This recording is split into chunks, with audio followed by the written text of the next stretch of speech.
बिस्मिल्लाहिर्रहमानिर्रहीम। आप देख रहे हैं अबलाग टीवी और मैं हूं उज़ैर अहमद ख़ान।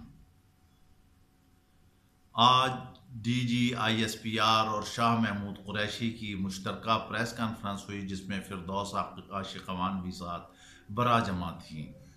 दफ्तर खारजा में होने वाली प्रेस कॉन्फ्रेंस और कल से जो हिंदू बनिए की जानिब से शोर मच रहा था और उन्होंने अपनी एटमी पॉलिसी के हवाले से जो वज़ीर दिफा ने बयान दिया था, उस हवाले से DGISPR ने इंतहाई मुदल्लल और ज़बरदस्त जवाब देकर भारत की बोलती बंद कर दी है। DGISPR ने क्या कहा, ये हम आपको बताते हैं। अगर आपने अभी तक अबलाग चैनल सब्सक्राइब नहीं किया तो प्लीज़ इसे सब्सक्राइब कीजिए और बेल आइकन दबाना न भूलिएगा, ताकि आपको बर वक्त खबरें मिलती रहें। यूँ तो प्रेस कॉन्फ्रेंस का स्टार्ट जो है वज़ीर ख़ारजा शाह महमूद कुरैशी ने करते हुए कहा कि सलामती कौंसिल में पाकिस्तान की बहुत बड़ी फतह है, इसमें कोई दूसरी राय नहीं, बहुत बड़ी फतह है। हमने तो सोशल मीडिया पर पहले ही बता दिया था कि जो वीटो पावर रखने वाले 5 ममालिक हैं, उसमें से फ्रांस को जो है वो अमेरिका इस्तेमाल करेगा। पाकिस्तान के बाकी तो चारों ममालिक से राब्ते हो गए, चारों मेम्बरान से राब्ते हो गए, लेकिन फ़्रांस से रब्ता ना हो सका। और ख़बर यही है अंदर की कि फ़्रांस ने इस सारी बातचीत की जो है मुखालफत की है। और अभी आगे मज़ीद मामलात चलते हैं तो वहाँ भी फ्रांस अमेरिका ही के इस पर से पर्दा रह के मफादात को वो तहफ़्फ़ुज़ देगा और भारत को भी तहफ़्फ़ुज़ देगा। रही बात ICJ जाने के लिए, इंटरनेशनल कोर्ट ऑफ लॉ में जाने का मसला, तो इसके लिए भी अटारनी जनरल और वज़ारत क़ानून से मुशावरत जारी है। देखना है कि वो किस हिसाब से और कैसे में जाते हैं। प्रेस कॉन्फ्रेंस का तो नेट शेल यही था कि बताना था कि पाकिस्तान ने बहुत बड़ी सफारतकारी में अचीवमेंट हासिल की है और इसमें कोई दूसरी राय भी नहीं है। सवाल और जवाब के सेशन में जब सहाफ़ियों ने सवाल किया तो उन्होंने DGISPR से पूछा कि कल जो है भारत ने कहा है कि वो अपनी एटमी पॉलिसी पर नज़रसानी करेगा और ये करेगा, तो उसमें कुछ एक आध सहाफ़ी का ऐसा सवाल था कि जिससे महसूस हो रहा था कि वो बाकायदा प्लांटेड है, और वो हिंदू सहाफ़ी थी, वो खातून थी। उस पर DGISPR ने कहा कि देखें, जो आप कहना चाहते हैं बहुत बहुत दूर की बात है। हमारी अफवाज जो है हर तरह से मुकम्मल तौर पर तैयार हैं। LOC पर हमें जो और मज़ीद फ़ौजें थीं वो भी हमने डिप्यूट कर दिया और हम हर तरह से अलर्ट हैं और दुश्मन किसी भूल में ना रहे। वैसे भी दुश्मन को माजी याद रखना चाहिए, 65 की जंग याद रखना चाहिए, 27 फरवरी याद रखना चाहिए।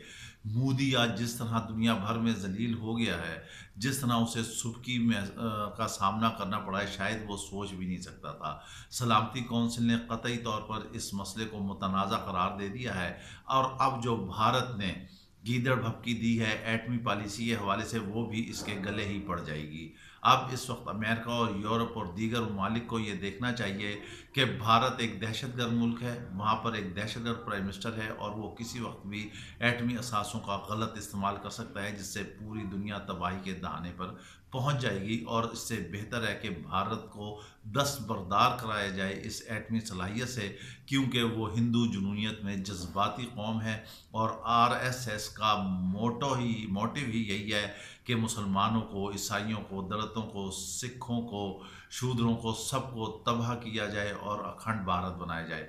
मगर ये उसकी भूल है कि वो अखंड भारत बना लेगा, अगर किसी को तबाह करेगा तो बचेगा वो भी नहीं। पाकिस्तान की फ़ौज, पाकिस्तान की कौम हर तरह से हर वक्त 24 घंटे तैयार है। यहाँ पर मीडिया को भी अपना एक अहम किरदार अदा करना पड़ेगा, और सरहदों के पार जो हम खलफशार की ख़बरें, जो एक दूसरे की टांगें खींचने की ख़बरें हम शाया करते रहते हैं, उनसे हमें मोहतात रहना होगा। और स्ट्रेटजिकली हवाले से हमें एक मुत्तहद होकर इत्तेहाद वाला दुश्मन को पैगाम देना होगा कि हुकूमत हो, सियासत हो, अवाम हो, अपोजिशन हो या मुखालफिन हो, सब के सब जहाँ मुल्क की दिफा का मसला है वहाँ सब एक हैं। ये वतन सबसे पहले है, वतन है तो सबसे, वतन है तो हम सब हैं।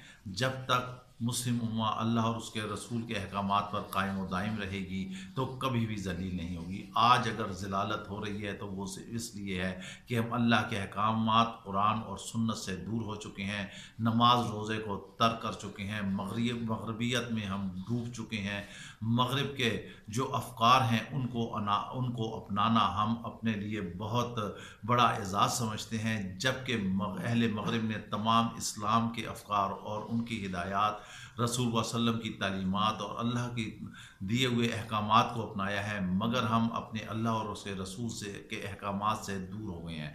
اللہ اور اس کے رسول نے فرمایا ہے کہ اپنے گھوڑے اور تلواریں ہر وقت تیار رکھو، لہٰذا ہمیں ہر وقت تیار رہنا چاہیے اور دشمن سے کسی طور بھی بے خبر نہیں رہنا چاہیے۔ اسی وجہ سے DGISPR نے واضح اور دو ٹوک انداز میں کہہ دیا ہے کہ ہم ہر طرح سے تیار ہیں، دشمن کسی بھول میں نہ رہے، اگر اس نے ایک قدم بھی اس جانب اٹھایا تو اس کی ٹانگیں بھی توڑ دی جائیں گی، بازو بھی توڑ دیے جائیں گے، آنکھیں بھی نکال دی جائیں گی۔ اور مودی کا چہرہ جو ہے اب وہ پوری دنیا کے سامنے آشکارا ہو چکا ہے۔ اسی وجہ سے امریکہ نے کہا ہے کہ اب وہ پاکستان کو نہیں کہہ سکتا کہ وہ مقبوضہ کشمیر میں در اندازی کر رہا ہے یا دہشت گردی کر رہا ہے، کیونکہ بھارت نے خود مقبوضہ کشمیر میں ماشاء اللہ لگا رکھا ہے۔ صرف وہ وہاں سے کرفیو اٹھائے، بیان بازی تک نہیں، عملی طور پر، اور پھر دیکھے کشمیری اس کا کیا حال کرتے ہیں۔ بھارت نے پاکستان کو مذاکرات کی دعوت دی ہے، لیکن پاکستان نے دو ٹوک انداز میں واضح طور پر جواب دے دیا ہے کہ جو کشمیریوں کی کمر میں چھرا گھونپ رہے ہیں، ہم اس سے اس وقت تک نہیں مذاکرات کریں گے جب تک وہ کرفیو نہیں اٹھا لیتا۔ ہم کہتے ہیں کہ جب تک وہاں سے بھارتی فوجیں واپس نہیں ہوتی، استصواب رائے نہیں ہوتا، قطعی طور پر کوئی مذاکرات نہیں کرنے چاہیے۔ بال اس وقت جو ہے وہ بھارت کے کورٹ میں ہے، وہ دیکھیں کیسے کھیلتا ہے۔ ہمیں انتہائی محتاط انداز سے کوئی بھی قدم اٹھانا چاہیے، کیونکہ غلط سا قدم ہمیں بہت پیچھے رہ جائے گا اور مسئلہ کشمیر گم ہو جائے گا۔ اس وقت مسئلہ کشمیر بین الاقوامی سطح پر اجاگر ہو چکا ہے، یہ پاکستان کی کامیابی اور مودی کی ناکامی ہے۔ اس کے ساتھ ہی ہمیں اجازت دیجیے، اپنا خیال رکھیے گا، اللہ حافظ۔